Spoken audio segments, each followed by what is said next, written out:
ಅವ್ರ ಬರುತ್ತೆ ಬಿಟ್ರೆ ರೈಟ್. ನಿಮ್ ವಾಯ್ಸ್ ಅಲ್ಲಿ ಸ್ವಲ್ಪ ಪ್ರಾಬ್ಲಮ್ ಇದೆ ಸರ್, ಬಟ್ ನೀವ್ ಏನ್ ಹೇಳಿಕ್ ಹೊರಟಿದ್ದೀರಿ ಅದ್ ನಮಗ್ ತಲುಪ್ತು. ಧನ್ಯವಾದ ಕರೆ ಮಾಡಿದಕ್ಕೆ.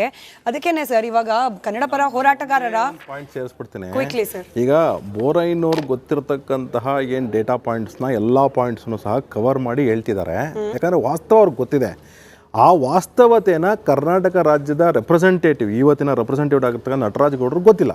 ಇದೇ ರೀತಿನ ನಾನು ಏನು ಹೇಳ್ತಿದ್ದೀನಿ ಅಂದರೆ, ಅಲ್ಲಿ ಒಂದು ನಿಮಿಷ ಅಲ್ಲ ಒಂದು ನಿಮಿಷ ಇಲ್ಲ ಅಣ್ಣ, ನಾನು ನಂಗೆ ಹೇಳ್ತಾನೆ ಇಲ್ಲ ಅಣ್ಣ, ನಾನೇನು ಎಕ್ಸ್ಪರ್ಟ್ ಅಂತ ಹೇಳ್ಕೊಂತಿಲ್ಲ ಅಲ್ಲ. ನಾನು ಬೋರೈನವ್ರಿಗೆ ನಿಮಗೆ ಕಂಪೇರ್ ಮಾಡ್ತೀನಿ, ನನಗೆ ನಿನಗೆ ಕಂಪೇರ್ ಮಾಡ್ಕೊಂತಿಲ್ಲ ಅಣ್ಣ. ಒಂದು ನಿಮಿಷ ಆಯ್ತು ಅಣ್ಣ, ಒಂದು ನಿಮಿಷ. ನನ್ನ ಪಾಯಿಂಟ್ ಏನು ಅಂತ ಹೇಳಿದ್ರೆ, ಇದೇ ಪಾಯಿಂಟ್ನ ನಾವು ಆವತ್ತಿಂದ ಹೇಳ್ತಾ ಇರತಕ್ಕಂಥದ್ದು ಏನು ಅಂತ ಹೇಳಿದ್ರೆ, ವಾಸ್ತವತೆನ ಯಾಕೆ ಸರ್ಕಾರದ ಅಂದಿನ ನೀರಾವರಿ ಸಚಿವರು ರಾಮಲಿಂಗಾರೆಡ್ಡಿ ಅವರು ಚೆಕ್ ಮಾಡಿ ಹೇಳಿಲ್ಲ, ಅಥವಾ ಡಿ ಕೆ ಶಿವಕುಮಾರ್ ಅಂದಿನ ನೀರಾವರಿ ಸಚಿವರು ಚೆಕ್ ಮಾಡಿ ಹೇಳಿಲ್ಲ.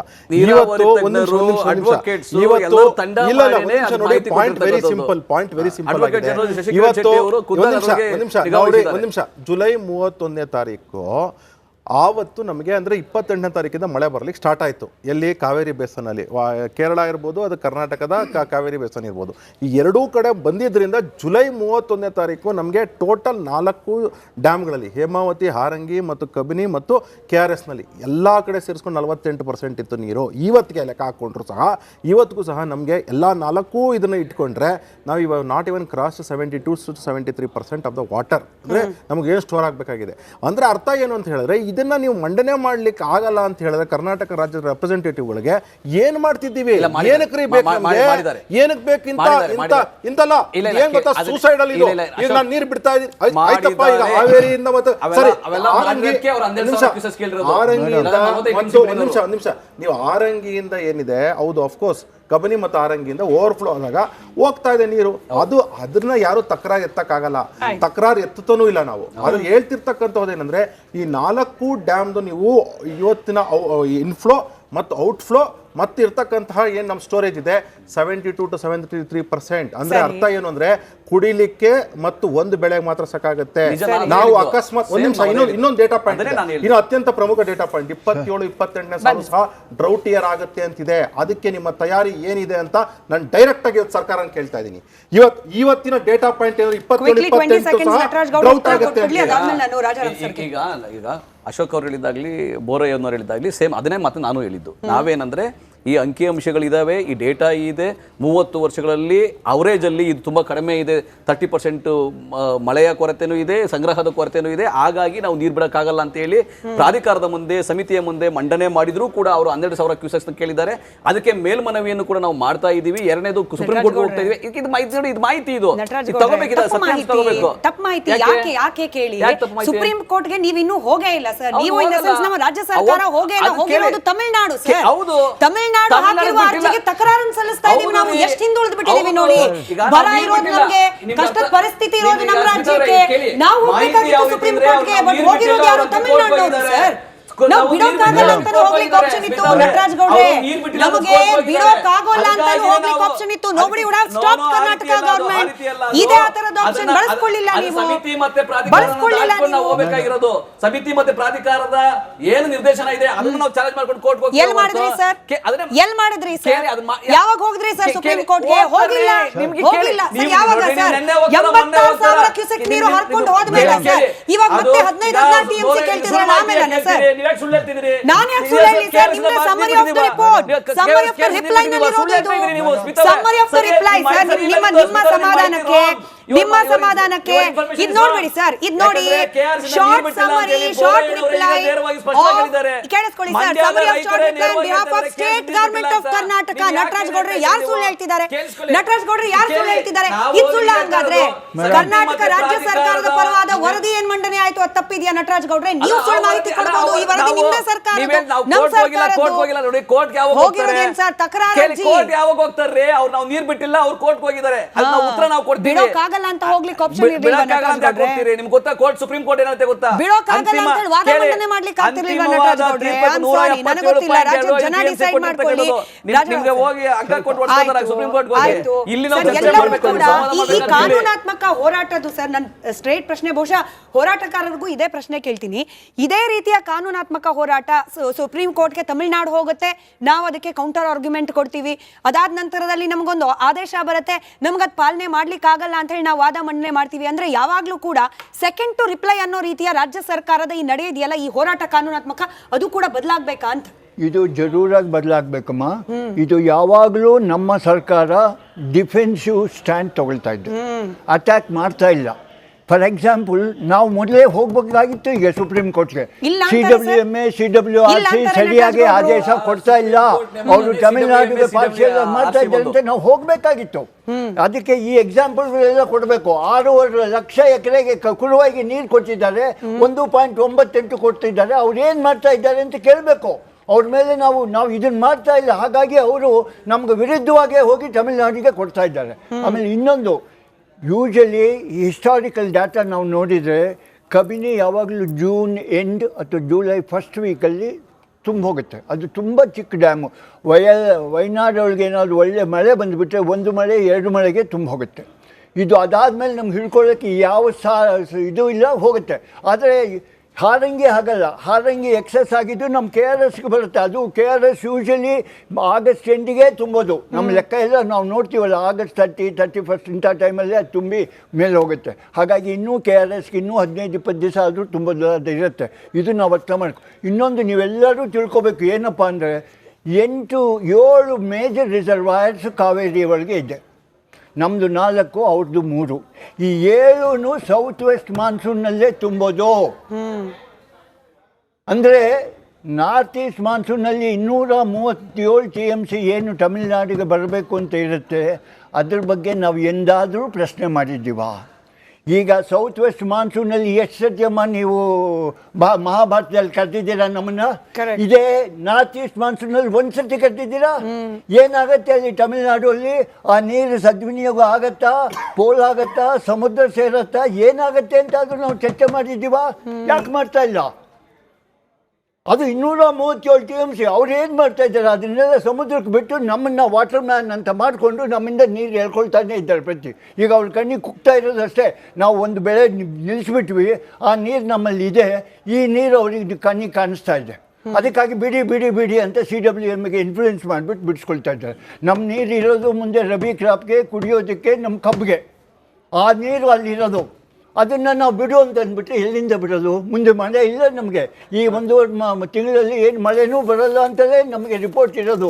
ಅದ್ರ ಮೇಲೆ ಖಾತ್ರಿ ಯಾರೂ ಹೇಳೋಕ್ಕಾಗಲ್ಲ, ಯಾರೂ ಗ್ಯಾರಂಟಿ ಕೊಡೋಲ್ಲ. ಹಾಗಾಗಿ ನಾವು ಭಾಳ ಮುಂಜಾಗ್ರತೆ ವಹಿಸಬೇಕು. ಕುಡಿಯೋ ನೀರು ನಾವು ಸೇವ್ ಮಾಡಲೇಬೇಕು. ಅದಕ್ಕಾಗಿ ನೀರು.